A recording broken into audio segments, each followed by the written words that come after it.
The Arkansas Razorbacks are the 3-point underdog against Mississippi State, and that's going to be a 5 o'clock Eastern tip-off. Once again, Arkansas's +3 with the total at 141.5. And if you want to see which one of these free YouTube picks on my channel that I'm actually betting on personally, there's only one way to do that, and that's to sign up for a membership on my website at brockpage.com. We are currently hitting at 68% in our last 28 NBA tier package picks on that very same website.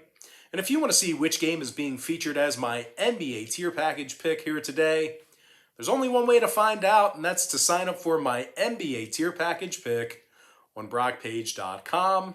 And the link for that pick is in the description section below.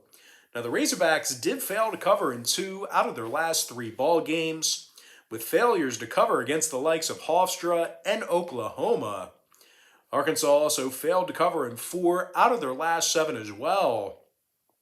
And they're actually making just 30% of their three-pointers on the offensive end of the court. Now, they're taking on a Mississippi State team who won 7 of 8 at Humphrey Coliseum. And they're amongst the best defensive rebounding teams in the game. And speaking of defense, the Bulldogs are limiting their opponents to just 40% shooting from the field. Now, scoring-wise, Iverson Molinar is leading the club in points per contest with 16 of them. The junior from Panama City is also averaging 3 rebounds a game and 4 assists a night as well. Meanwhile, his teammate Garrison Brooks is averaging just about a dozen points a game, and he's drilling 43% of his three-pointers. Now, when it comes to the total in this one, 4 out of Mississippi State's last 7 ball games got over the posted number. Meanwhile, Arkansas went 5-1 of the over in their last 6 themselves. I'm going to lean toward Mississippi State -3 over 141.5. Next contest, it is going to be LSU versus Auburn, 7 o'clock Eastern tip-off. Auburn's -4.5 with the total at 143. But despite winning their last 8 straight, the Tigers did fail to cover in 2 out of their last 3 ball games, with failures to cover against the likes of St. Louis and North Alabama during that span. And despite a really good attack on the offensive end of the court, these guys have done a pretty lackluster job of rebounding the basketball defensively. Now, they're going to have to get better in that area because they're taking on an undefeated LSU program who successfully covered the point spread in 10 out of their last 12. Now, this smothering LSU defense currently leads the entire country in defensive field goal percentage. The Tigers are actually holding their opponents to just 33% shooting from the field. That is a remarkable stat. Now, the Tigers are also limiting their competition to just 25% shooting from beyond the arc. And they're only giving up 54 points a game. Now, scoring-wise, Darius Days is averaging 15 points a night along with 8.5 rebounds. Meanwhile, Xavier Pinson is averaging double-digit points a game along with 4 boards and a couple assists. Now, keep an eye on one of their leading scorers, Tari Eason, as he's currently listed as questionable for tonight's ball game. Keep an eye on him, although whether he plays or not, I think LSU's going to be in good shape. They're really catapulted by their defensive play. Now, total-wise, LSU went 3-0 to the under in their last 3 away from home, 10-2 to the under in their last dozen at any location. I'm going to lean toward LSU +4.5, under 143. Next ball game, it is going to be Seton Hall versus Providence, 7 o'clock Eastern start time. Seton Hall is -1 on the road, totals 139. Now, the Pirates are on a 6-game winning streak with victories over the likes of Rutgers, Texas, and Cal during that stretch. As a matter of fact, Seton Hall's gone 9-1 straight up in their last 10, and they successfully covered the point spread in 70% of those contests during that stretch. The Pirates have done a real nice job defensively, holding their opponents to just 61 points a game. And when it comes to guarding the three ball, Seton Hall's holding their opponents to just 25% shooting from three land. Now, scoring-wise, Jared Roden averages over 17 points a game along with 7 boards. Meanwhile, Bryce Aiken scoring nearly a dozen a game himself, along with a couple of rebounds. And speaking of offense, when it comes to scoring with regard to Seton Hall, the Pirates are actually averaging over 80 points per contest.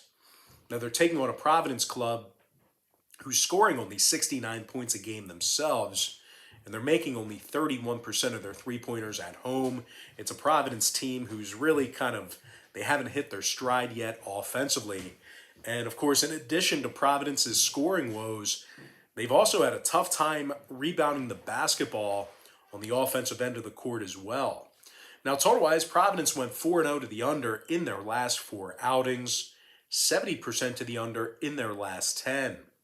Meanwhile, Seton Hall saw 2 out of their last 3 ball games away from home fall under the total themselves. I'm going to lean towards Seton Hall -1, under 139. Next ball game I have for you, it's going to be in the 8 o'clock slate. It is Wake Forest versus Louisville, 8 o'clock Eastern tip-off. Louisville's -5, totals 143. And despite the potential absence of Jake LaRavia for Wake Forest, we are looking at a Louisville team who dropped 3 out of their last 5 themselves, with losses to the likes of Western Kentucky and DePaul during that stretch. Now, the Cardinals, they haven't been great against the number at home this season. They failed to cover in 4 out of their last 6 ball games on their home court. As a matter of fact, the Cardinals are shooting just 28% from beyond the arc at the KFC Yum Center, so they've been little threat, shooting the ball from downtown.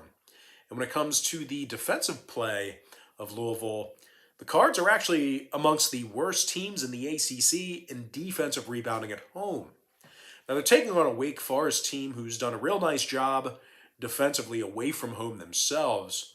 As a matter of fact, the Demon Deacons are holding their opponents to just 29 first-half points per contest, and they rank in the top 3 in the country in defensive rebounding away from home. Now, when it comes to the scoring in this one, Alondas Williams is averaging 21 points a night, along with 6 rebounds and 4 assists. Meanwhile, Davian Williamson is scoring over 13 a game himself, along with 2.5 boards. Now, the Deacs are currently averaging nearly 82 points per contest, and they currently rank in the top 25 in offensive field goal percentage. Now, total-wise, 3 out of Wake Forest's last 4 contests away from their home court got over the posted number. The Deacs also went 67% to the over in their last dozen outings at any location. Meanwhile, on the other side of things, Louisville saw games with Western Kentucky, NC State, and Navy get over the line recently themselves. I'm going to lean toward Wake Forest +5 over 143. Next matchup, it is going to be NC State versus Miami, 9 o'clock Eastern start time. The Miami Hurricanes are -3 with the total at 144.5. But despite their recent winning streak, the Canes have actually done a lackluster job of covering the point spread this season, as they actually failed to cover the number in 4 out of their last 6 home games. And as a matter of fact, when it comes to this Miami program, the Canes have successfully covered the number in only 33% of their contests for the entire season, and they've also, struggled somewhat defensively. They've got a real high defensive field goal percentage and a pretty high defensive three-point percentage as well. I guess they're not challenging the other team enough when they're taking these shots. Now, they're taking on an NC State team who scores 77 points a game themselves, and they rank in the top 35 in the country in offensive rebounding away from home. Darian Seaborn is scoring nearly 20 points a game, along with 10 boards and a couple assists. Meanwhile, Jericho Helms is averaging over 14 points a night himself, along with 4 rebounds and 40% shooting from downtown. Now defensively, the Wolfpack's limiting their opponents to just 39% shooting from the field on the road. And when it comes to the total in this one, NC State went 4-0 to the over in their last 4 contests away from their home court. They're also 75% to the over for the entire season. Meanwhile, Miami saw 4 out of their last 6 home games get over the line themselves. I'm going to lean toward NC State +3 and the over 144.5. Next ball game, it is going to be Tennessee versus Alabama, 9 o'clock Eastern start time. Alabama is -4 with the total at 147.5. Now the Crimson Tide lost 2 out of their last 3 ball games, and they failed to cover the number in their last 4 straight. Now the Tide really needs to, tighten up a little bit here on defense because they're allowing 74 points per contest, and they've also been struggling getting defensive rebounds. They're taking on a Tennessee squad who won 7 out of their last 8 themselves, and the Vols were also limiting their opponents to only 59 points a game. These guys have been very good defensively, and I'll tell you what, equally as impressive, the Vols are actually limiting their competition to just 38% shooting from the field. Now, scoring-wise, when it comes to the other end of the court here, Kennedy Chandler is averaging 14 points a night, along with 3 boards and 5 assists. Meanwhile, Santiago Vescovi is scoring over 13 points a game himself, along with 4 boards. Now, total-wise, Alabama went 6-1 to the over in their last 7 ball games, 8-4 to the over in their last dozen. I'm going to lean toward Tennessee +4, over 147.5. And with that, guys, now it's time for our quick pick recap.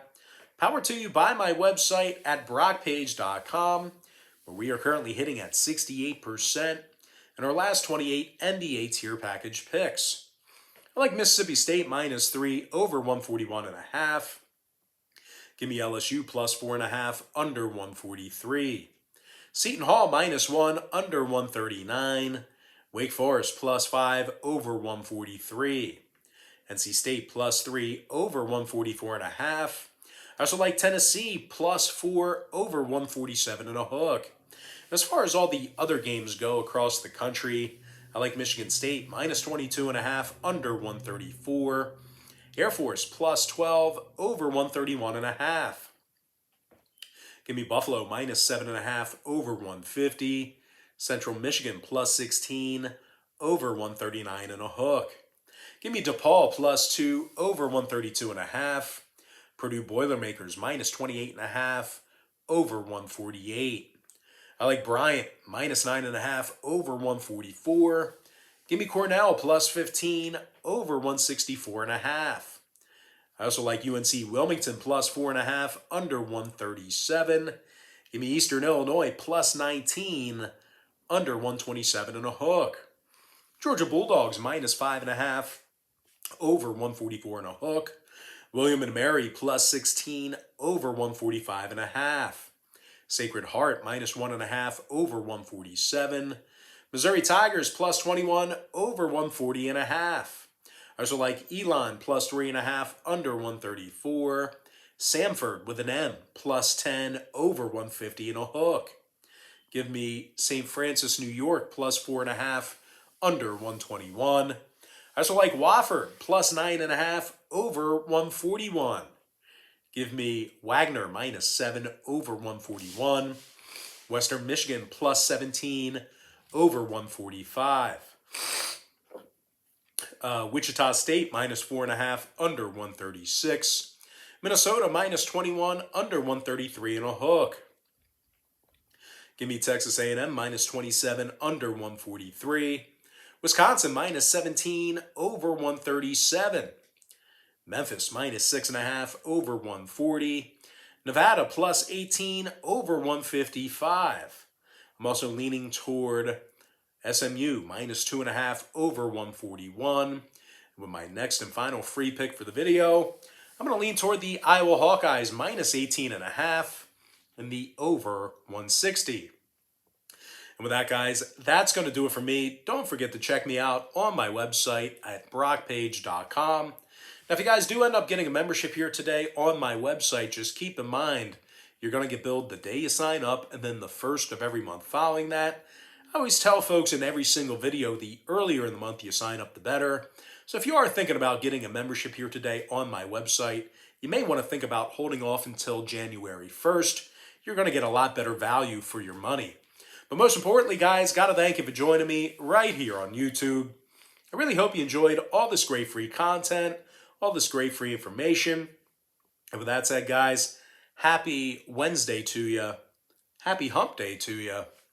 And I look forward to seeing you later on today on my website at brockpage.com.